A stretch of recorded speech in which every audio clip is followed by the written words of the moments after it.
ఇప్పుడు ఈ seat share అంటే సీట్ షేర్ కాదు ఓట్ షేర్ అనేది జరిగింది, ఓట్ ట్రాన్స్ఫర్ అయింది. బీఆర్ఎస్ శ్రేణులు గంపగుత్తగా బీజేపీకి వేశారు కాబట్టి బీజేపీ మెరుగైన ఫలితాలు సాధించింది అని ప్రతిపక్షాలు చేస్తున్నటువంటి విమర్శ, ప్రతిపక్షం అధికార పక్షమే చేస్తున్నటువంటి విమర్శ, మీరేమంటారు? దీన్ని మేము నిర్ద్వంద్వంగా ఖండిస్తున్నామండి. ఎందుకు అనంటే నిరాధారమైనటువంటి ఆరోపణలు చేయడం అనేది సమంజసమైన పద్ధతి కాదు. అయితే మాకు మధ్యలో ఎలాంటి హిడెన్ ద కర్టన్ అలయన్స్ అనేది లేనే లేదు. ఒకవేళ ఉంటే కానీ పార్టీ ఎందుకు ఈసారి పోరాడలేకపోయింది? లేలే పోరాటం బ్రహ్మాండంగా చేసినాం, అందరు చూసిండ్రు. దాదాపు లక్షల కొలదిగా జనాలు స్వచ్ఛందంగా అన్ని మీటింగ్లకు ఇచ్చేశారు. కేసీఆర్ గారు కూడా తన సహజ శైలికి విరుద్ధంగా కేవలం బస్సు యాత్రలతోటి అతి తక్కువ సమావేశాలు నిర్వహించారు. అది బీజేపీకి లాభం చేకూర్చే విధంగానే చేశారు. గతంలో బీజేపీ స్వల్ప తేడాతో ఎక్కడైతే ఓడిపోయిందో అక్కడ మాత్రమే తను పర్యటించారనే ఒక అపవాదు కూడా ఉంది. లేదండి. అయితే మీరు సినారియోను మీరు గమనించండి. ఆయన ఆరోగ్యం వాస్తవంగా మరి కింద పడి కాలిరిగి హాస్పిటలైజ్ అయిన తర్వాత అసలు లేవలేని పరిస్థితులలో, మరి విధి లేని పరిస్థితుల్లో ఆయన చాలా కఠినమైన పరిస్థితులలో బస్ యాత్ర నిర్వహించింది. వాస్తవం అది. ఎందుకంటే మల్కాజ్గిరిలో 3 లక్షల ఓట్ల ఆధిక్యంతో ఈటెల రాజేందర్ ఉన్నారు. ఇక్కడ దాదాపుగా మనకు ఒక బిగ్ బ్రేకింగ్ చూస్తున్నాం. అటు మల్కాజ్గిరిలో 3 లక్షల ఓట్ల ఆధిక్యతతో ఈటెల రాజేందర్ వెళ్తున్నారు. ఆల్మోస్ట్ ఎండ్ రౌండ్స్కి వస్తున్నది. ఎండ్ రౌండ్స్కి వచ్చే క్రమంలో మల్కాజ్గిరిలో దాదాపు 3 లక్షల ఓట్ల ఆధిక్యంతో ఈటెల రాజేందర్ కొనసాగుతున్నారు. Yes sir. సో అయితే మేము వాళ్ళు కలిసి లేమనడానికి మీకు ఒక ముందు ఆధారం ఉన్నటువంటి విషయాలను మీకు తెలియజేస్తా. ఓకే, ఈరోజు కవిత గారిని అరెస్ట్ చేశారు. ఒకవేళ మాకు బీజేపీ వాళ్లకు నిజంగానే ఒకవేళ అలయన్స్ అంతర్గత ఒప్పందమే ఉంటే కవిత గారిని అరెస్ట్ చేయించుకుంటున్నామండి మేము. ఓకే, మీరు ఆలోచన చేయండి. అన్నప్పుడు అలాంటిది ఏమీ లేదు. అలాంటిది ఉంటే ఏమున్నది ఒకవేళ అనుకుందాం అంటే మరి కవిత గారు అరెస్ట్ కాకుండా ఒకవేళ ఈ విషయాన్ని రచనారెడ్డి గారితో ఇదే విషయం అడుగుదాం. రచనారెడ్డి గారు, మీరు ఎట్లా చెప్తారు దీనికి కంక్లూజన్? దీనికి ఏదైనా హేతుబద్ధత ఉందా? బీజేపీ బీఆర్ఎస్ కలిసి పనిచేసాయా? హేతుబద్ధత లేకపోగా ఇంకా వాళ్ళు అదే డిఫ్రాడింగ్ అంటే ప్రజలను మోసం చేసి మెంటాలిటీ ఇప్పుడు అవసరం లేదండి. మీరు మోసం చేయాల్సిన అవసరం లేదు, అదే కంటిన్యూ చేస్తుంది. ఇప్పుడు బీఆర్ఎస్ ఓటు ఎక్కడ? రచనారెడ్డి గారు, భారతీయ జనతా పార్టీ గెలవాలనుకోవడం తప్పు కాదు, కానీ గెలవచ్చే పరిస్థితుల్లో సహకారం తీసుకోవడం కూడా తప్పు కాదు కదా? సహకారం తీసుకున్నది తప్పు కాదు, నేను అదే అంటున్నాను సార్. బీఆర్ఎస్ ఓటు ఎక్కడికో ఒక స్థానానికి కన్వర్ట్ కావాలా?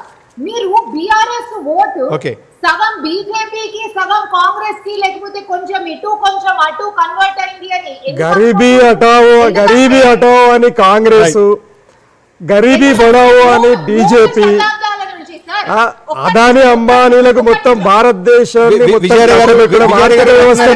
ఇద్దరికే కట్టబెట్టడము మీరు సాధించిన విజయం అది. కాబట్టి వచ్చే కాలం అనేది మోదీ గారి.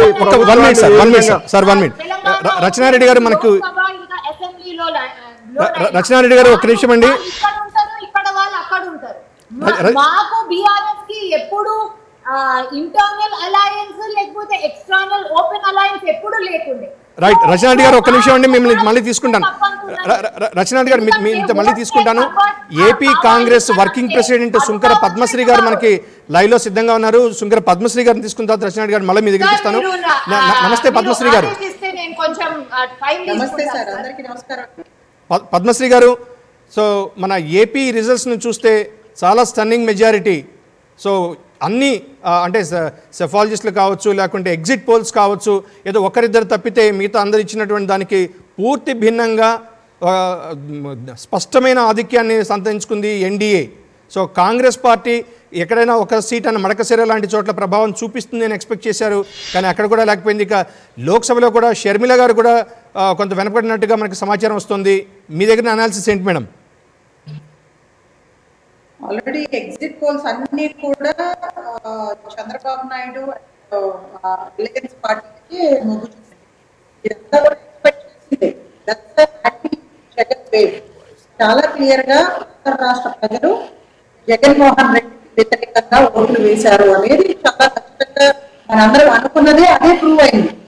సో కానీ ఈ రోజున కాంగ్రెస్ పార్టీ ఆంధ్రప్రదేశ్ లో పెద్ద ప్రభావం చూపించడానికి కారణం ఇక్కడ ప్రభావం అందగా లేదు. ఇక్కడ fight between only Jaganmohan Reddy and the people of Andhra Pradesh. So because of the anti people policies what ever he has taken, Amaravati విషయం కానీ, ఈవెన్ 3 క్యాపిటల్స్ అని కానీ, పోలవరం విభజన హామీని అమలు చేయించకుండా కేంద్ర ప్రభుత్వంతో రహస్య ఒప్పందాలు పెట్టుకుని ప్రజల్ని ఎన్ని రకాలుగా చిత్రహింసలు చేయాలో అన్ని వర్గాల్ని కూడా అంత వేధింపులకు గురి చేశారు. కాబట్టి ఈ రిజల్ట్ అనేది మనకు వచ్చిందని చాలా స్పష్టంగా అర్థమైంది. అదే విధంగా జాతీయ స్థాయిలో కూడా నరేంద్ర మోడీ లాంటి పరిపాలనకు వ్యతిరేకంగా కూడా ఈ రోజున మనం no more there is a Modi mania అనేది చాలా క్లియర్ గా ఇప్పుడు ఉన్నటువంటి పోల్స్ లో చూస్తా ఉన్నాం. కానీ జాతీయ స్థాయిలో ఎగ్జిట్ పోల్స్ అన్ని కూడా మోడీకి చాలా అనుకూలంగా, షేర్ మార్కెట్ వాల్యూస్ పెంచి మోడీకి అదానీ లాంటి వాళ్ళ జేబులు నింపడం కోసం చేసిన ప్రయత్నమే కానీ అదంతా కూడా చాలా తప్పు అని చెప్పి ప్రూవ్ అయిపోయింది. ఈ రోజున వచ్చినటువంటి రిజల్ట్స్ చూస్తా ఉంటే ఆల్మోస్ట్ లీడ్ లో కనిపిస్తుంది. దాదాపు 40కి పైగా నియోజకవర్గాల్లో 2000 ఓట్లకు పైగా ఏమీ పెద్దగా ఆధిక్యంలో లేవు ఈ ఎన్డీఏ అలయన్స్ పార్టీలు అని చెప్పి చాలా స్పష్టంగా మా దగ్గర ఉన్నటువంటి సమాచారం. ఫైనల్ గా వచ్చేటప్పటికి ఇండియా కూటమి అధికారంలోకి రాబోతా ఉంది. రైట్. పద్మశ్రీ గారు, కడపలో షర్మిలారెడ్డి, మీ ఏపీసీసీ ప్రెసిడెంట్ షర్మిలారెడ్డి గారు కూడా అంతగా ప్రభావం ఎందుకు చూపలేకపోయారు? ఏంటి అక్కడ కారణం ఏంటి? చాలా విస్తృత ప్రచారం చేశారు, కుటుంబ నేపథ్యం నుంచి చేశారు, కానీ అక్కడ ప్రభావం చూపలేకపోయారు ఎందుకని? సార్ 10 సంవత్సరాల నుంచి కూడా ఆంధ్రప్రదేశ్ కాంగ్రెస్ కమిటీ ప్రత్యేక హోదా, విభజన కేంద్ర రాష్ట్ర ప్రభుత్వాలకు వ్యతిరేకంగా మేము పోరాటం చేస్తూనే ఉన్నాం. బట్ ఏంటంటే ఇక్కడ ఆంధ్రప్రదేశ్ మేడం ఒక్క నిమిషం, పద్మశ్రీ గారు మనకి ఒక బిగ్ ఇది వస్తుంది, శరద్ పవార్ గారు మాట్లాడుతున్నారు, ఒకసారి లైవ్ తీసుకున్న తర్వాత మనం కంటిన్యూ చేద్దాం.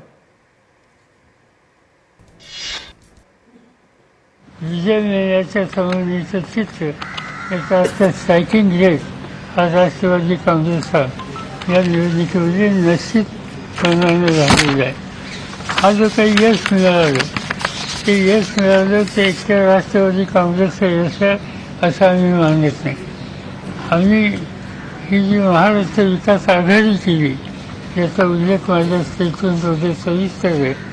त्या आघाडीच्या वतीनं आणि विशेषतः काँग्रेस पक्ष आणि उद्धव ठाकरेंच्या नेतृत्वाखालची शिवसेना ఎన్సీపీ అధ్యక్షుడు శరద్ పవార్ గారి లైవ్ చూసేప్పుడు దగ్గర పద్మశ్రీ గారు, సో మీరు చెప్పండి, అంటే షర్మిల గారి యొక్క ఎఫెక్ట్ అనేది ఓవరాల్గా ఎందుకు లేకపోయింది? అక్కడ ఇంకొక ప్రధాన విమర్శ కూడా ఉంది. ముందుగా కడప పార్లమెంటు సెగ్మెంట్లో షర్మిల గారి యొక్క ఎందుకని వెనకబడ్డారు? సార్ ఇక్కడ కుటుంబ విషయాలు రావడం అనేది పెద్ద అంశం కాదండి. అయినా కానీ ఇక్కడ as I told you already, Jagan వ్యతిరేకంగా అదొక్కటి మాత్రమే పనిచేస్తుంది. ఎటువంటి అంశాలు కూడా ఇక్కడ కాకపోతే ఏంటంటే జగన్మోహన్ రెడ్డి గారు తప్పుడు అబద్ధాలు చెప్పి అధికారంలో. రైట్. పద్మశ్రీ గారు మిమ్మల్ని మళ్ళీ కాంటాక్ట్ చేసే ప్రయత్నం చేస్తాం, కొద్దిగా ఆడియో డిస్టర్బెన్స్ ఉన్నట్టుంది. Right, thank you madam. Right, ఒకసారి రచనారెడ్డి గారు థింక్ ఇందాక చెప్తూ వస్తున్నారు. సతీష్ కుమార్ గారు ఒకసారి మనం ఏపీకి సంబంధించిన ఒకటిసారి కంటిన్యూ చేయాలి. సారీ, రచనారెడ్డి గారు కానీ లేకపోతే విజయ్ గారు చెప్పినటువంటి అంశాల్లో రాష్ట్ర వ్యాప్తంగా ఉండేటువంటి క్యాడర్, కేసీఆర్ కానీ ఆ స్థాయిలో ఉండేటువంటి క్యాడరు వాళ్ళకి ఫోన్ చేసి మీరంతా కూడా బీజేపీ కోటేమని చెప్పడం అనేటువంటిది అసంబద్ధమైనటువంటి మాట. కరెక్ట్. ఒక స్థాయిలో, గ్రామీణ స్థాయిలో ఏదన్నా సర్పంచ్ పోటీయో ఎంపీటీసీయో జరిగితే వాళ్ళు ఒకటయ్యారంటే చెప్పడానికి నమ్మకంగా ఉంటుంది. కానీ రాష్ట్ర వ్యాప్తంగా బీఆర్ఎస్ బీజేపీ కలిసి వెళ్తాయి అనేటువంటిది కొంతవరకు అసంబద్ధంగా ఉంటుంది. అది అసాధ్యమైనటువంటి అంశం కూడా.